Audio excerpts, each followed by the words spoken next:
It's my feel-good breakfast show. Welcome back. This is your feel-good breakfast show. It's a Thursday morning, Klein Freda. Yes. Yeah, marching onto the weekend. But not before we stop off and just engage in our feature where we discuss all things law, right? And we do this, of course, with our friend in all things law, Eitan Stern from Legalese. It's a segment we like to call So Now What? Now, we all miss live music and theatre and festivals and our local poetry and storytelling events, but we actually don't know when we will be able to attend them again safely. So today we're taking a look at the legal side of how the events industry has been impacted by COVID-19 and the pandemic, and of course the national lockdown. And with us this morning via video call, Eitan Stern. Good morning, sir.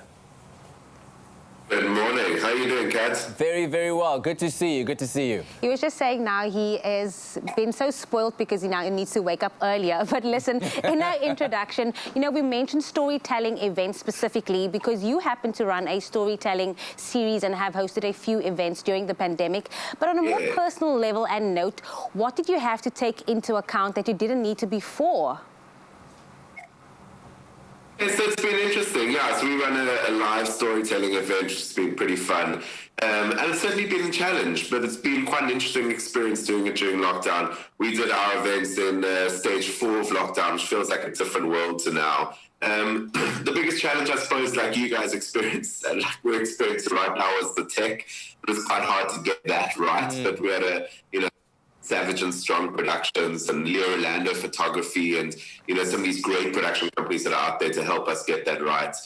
For me, the biggest challenge has been, trying to find where you find the magic in these events, because events, the magic being there with friends and seeing people. So it's, how do you take this experience of just sitting at home and try and make it special? And for us, it was like good production value, good decor, and, making sure the event is called Southern Rights and Wrongs. And so it was just about making sure that the storytellers were good and trying to find some of that magic. I'm not sure we'll ever get to the same quality as a live event. I'm not sure if it's, I don't think this is as fun as right now as it would be if we were in studio together, but you do your best and we work with what we have. Yeah, and maybe a time for us to start adjusting our expectations, perhaps, because clearly it's going to be a long time before we can enjoy public events the way that we used to. But unfortunately, some people have already purchased tickets and made commitments. So refunds, are these guaranteed because, of course, of the ongoing pandemic? Cool. So refunds are a very interesting one, and many people have been dealing with this. So the answers of whether you get a refund or not for your ticket is going to come down to two things. Firstly, in terms of engagement of the event that you book tickets for. So when you book tickets, you would have said, click here to accept the terms. So whatever it says in those terms, and then also the Consumer Protection Act, which is going to have relevance for just about any consumer interaction. Yeah. So whether you're going to get a refund, what you're going to need to do is check that event's policy around refunds. Unfortunately, refunds aren't guaranteed, but for a lot of events, there will be some sort of a refund policy. So you're going to have to check that. And if you are an event organizer out there, it's really, really crucial to make sure that you have policies around these sorts of things, to make sure that there's not a whole lot of confusion when the event if the event can't happen because of COVID or it can't happen for any reason. Yeah. Now, we also know, that large events, concerts and festivals heavily rely on the proceeds generated by ticket sales in order to secure everything they need from their various vendors before the event. Are eventualities like the COVID-19 pandemic covered by event insurance?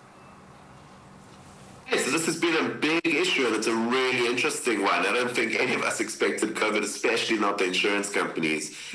So the answer is, anything of value can be insured. You can insure your house, you can insure your event and your losses. There's even cases of football players insuring their legs. The answer to whether an insurance company will pay is going to depend on the insurance that festival has and the fine print of that insurance. And as I said, it's been a big issue, and some insurance companies in South Africa and abroad have been refusing to pay out people because of COVID-19. And so there's been a lot of pressure from the South African consumers and the regulators for insurance companies to pay, and that pressure seems to be working.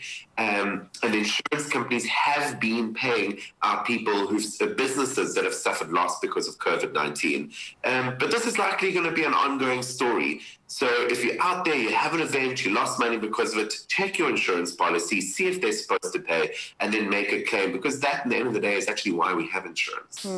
Eitan Stern, thank you very much for joining us, but do stick around because we will be back in a moment figuring out so now what with lawyer Eitan Stern from Legalese. But while we can't enjoy our concerts, let's enjoy Rocco de Villiers for a moment because we are in great company this morning. It's my feel-good breakfast show. Thanks very much, guys. Right now, we are continuing our discussion with lawyer and director at legalese.co.za, Eitan Stern, as we take a look at the legal side of how the events industry has been impacted by the COVID-19 pandemic and, of course, the national lockdown. Eitan, thanks very much for sticking around. No worries, nice to see you. Now, the planning committees of large events and festivals are going through the wire currently. And what are some of the ways that these organizations have been able to or can receive funds on the expenditure they have already undergone? Okay, so I guess this is a bit of a flip around from what we discussed earlier. So, you know, while we would be customers of events, event organizers would be customers of suppliers.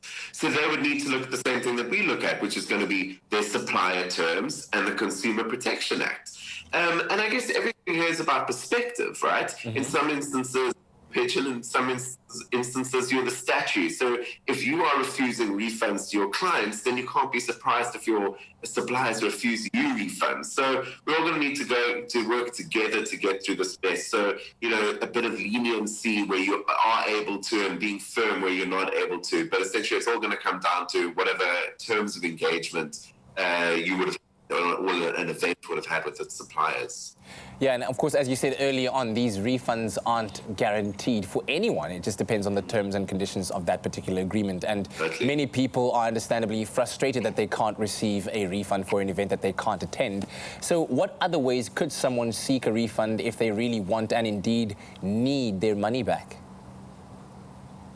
Okay, cool. I mean, this isn't an easy one. You know, if you've checked the terms and conditions, your supplier terms, and there's no obligations to give you a refund, then you could, in theory, approach, say, the consumer ombudsman, or if you work within a specific industry, maybe there'll be an industry ombudsman. And beyond that, you know, your options are really going to be to ask nicely, and if you really feel like you've got a right to a refund and your supplier or the place you've bought a ticket to doesn't give it to you, then you could approach a court, but that's going to be quite a big procedure. So yeah, not a lot of easy answers there if it's not in the terms of engagement and it's not covered in the Consumer Protection Act. Yeah, unfortunately, that comes with having an international pandemic, a global pandemic, you know, affecting us all. So at this stage, especially considering the limit of the size of public gatherings, when do you think festivals and concerts could actually return, and how will they have to change? Yeah, so, I mean, that's very hard to know. And I guess with this one, my guess is as good as anyone else's. Because this pandemic, as you say, it's not an easy problem to solve. So while people need to get back to life and we want to get back to events, we still are in the midst of a pandemic. And, you know, I certainly don't want to get sick.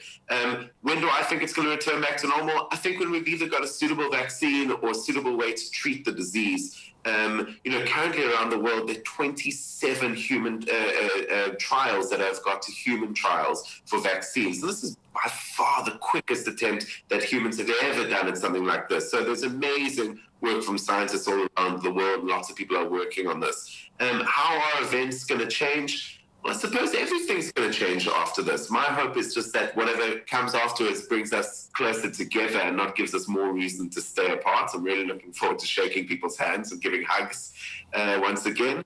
You know, at our event, at our storytelling event, Southern Rights and Wrongs, you know, we're looking forward to doing live events again, but we can't put our followers or our listeners in jeopardy. So what we've been doing is we've been digging into podcasts and podcasting the stories. So, you know, at least finding ways for people to interact when we can't see each other, well, up until we can see each other again.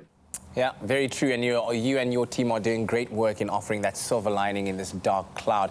Thanks very much for joining us, Eitan. We really appreciate your time. No worries. Nice to see you all. Cheers. And of course, if you're looking for more legal advice, you can follow Eitan and his team at Director of Legalese. That's where they are on social media. And of course, we all know that people out there are working hard to find ways to still entertain us while we're in lockdown. So if you're missing events and seeking a bit of fun and entertainment, do the research on what your local venues or your favorite artists are getting up to and support them if you can, so that we can all come together again once, of course, it is completely safe to do so.